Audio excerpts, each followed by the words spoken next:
taken, these are the ones we can go after, and then pursue the process with them.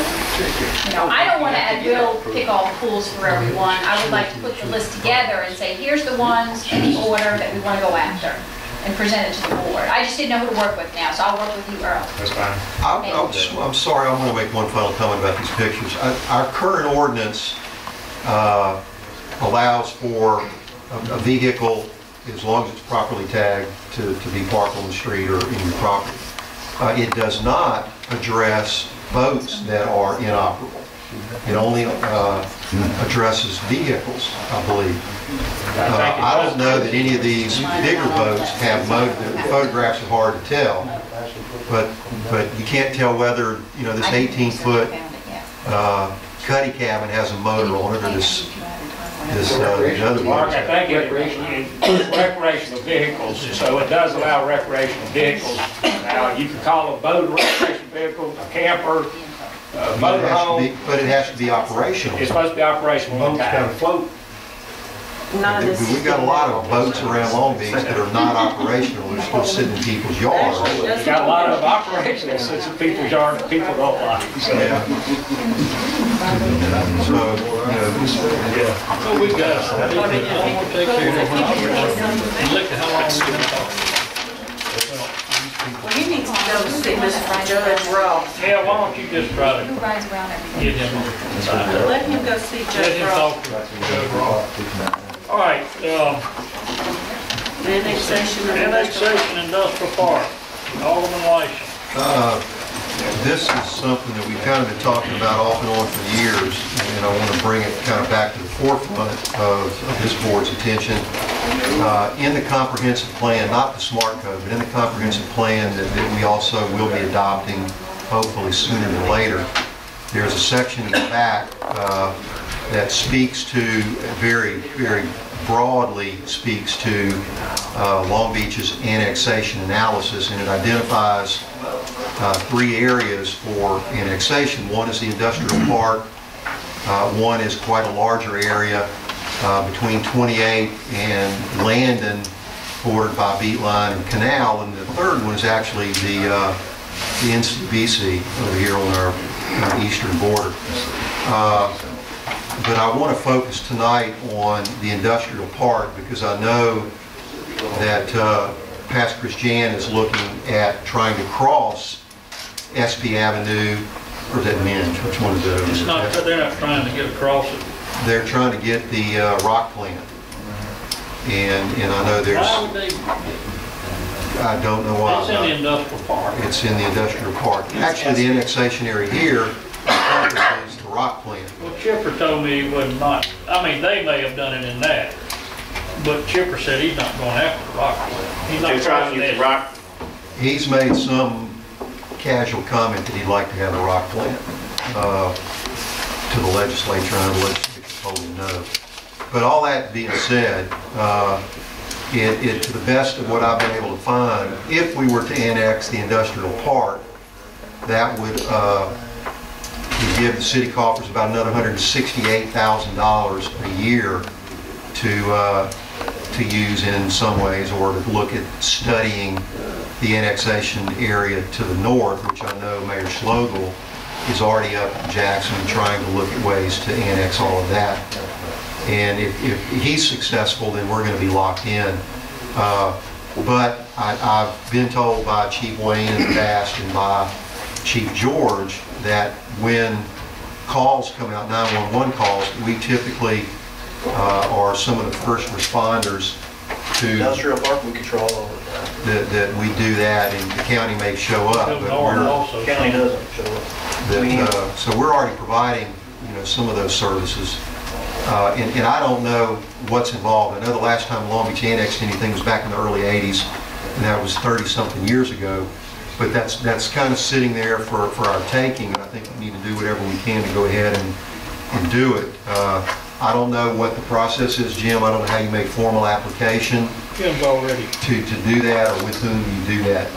Later on tonight, we've got an annexation that's going to come up, but the idea is, I hate to keep going back to money, but I mean, there's tenants that have substantial resources in that industrial park.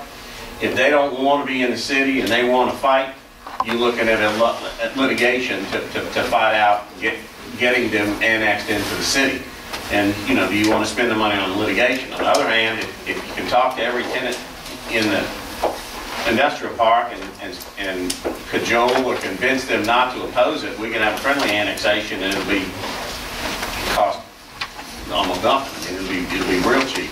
I know 1 or 2 tenants out there now. David Kayard has told me, you know, that he owns property, and he says, I'm not dying to pay more taxes, but I don't mind being in the city. If y'all annex me, I won't complain, and I'll be glad to pay it. I think Levin's is kind of the same. There are a couple like that. I don't know who would be opposed, but if there's not a tremendous cost in applying and making application, then we can wait to see who wants to fight it. The process begins, like we have one tonight, is we're gonna, I've got an ordinance for your review you adopt the ordinance annexing a piece of property, and then what we have to do is we go to court and have a judge approve that, and if somebody's against it, they fight us in court. The one you look at tonight, the guy's asking you to do it, so obviously he's not going to fight us. We would adopt an ordinance and have public hearing on it or whatever, proposing to incorporate the industrial park and see who we smoke out. I mean, we could go to every tenant and just talk to them, say, what do you think? Or we could, you know, smoke them out differently by just starting the proceeding and see who comes forward to oppose us. I'm not too... I know the mayor had asked.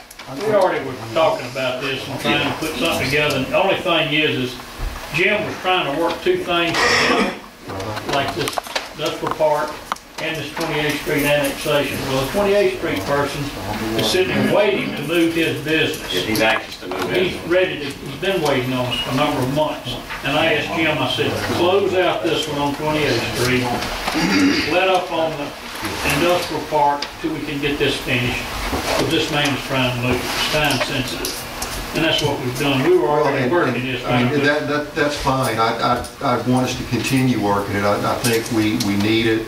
And we need the revenue, and we're already providing the services, so it's kind of a no-brainer. And I've met with... if people want to fight us, then we'll have to deal with that when we know who wants to fight us. Well, I've met with Development Commission people, members, and their director. We've been doing this over the course of the last 3 months, so 4 months. And I don't know the final thing if the Development Commission will oppose us, but I'm kind of think not. I think it'll be all right. The Development Commission, I can tell you absolutely, it will not oppose it. It will not formally oppose the annexation. So that's even better than our last conversation. But Chuck Kenny and them act like they were fine with it. So do you want to direct the city attorney to prepare an ordinance? Or? To annex the industrial park boundaries, the industrial park, not Staley. Not what? Not her still. Just the property located within the industrial park. Within the industrial park I mean, boundary. that's an easy process, because the ordinance, we've got an ordinance, it's just a question of getting the legal descriptions in the deed, and I've got access to those. It's easy enough process to get the ordinance ready. The question is, you know, I don't know who owns Oric, or who owns a lot of those other big places out there. Triton's out there, who all's out there? I don't know how many of those Well, you people. got Baytech is a pretty big concern, Yeah. and Triton, that's probably too. And I have a phone number for the people that have the properties over Port property. I don't know how they would look at it. Everybody else is kind of smaller players out there. Well, there will be some opposition, you can count on that, but at the same time, we can say, well, then next time you put out a 911 call, wait for the county. I mean, we're providing the services now. I mean, if you got 1 or 2 small naysayers, that's one thing, but if you've got 3 big guys that'll put up $20,000 or $30,000 a piece to hire experts and all that to fight you. If somebody, you know, together they put a $100,000 war chest against you for litigation. Do you want to take that battle on over the next couple of years, or? Maybe, but I certainly, the short-term solution would be when they call 911, our city services don't respond.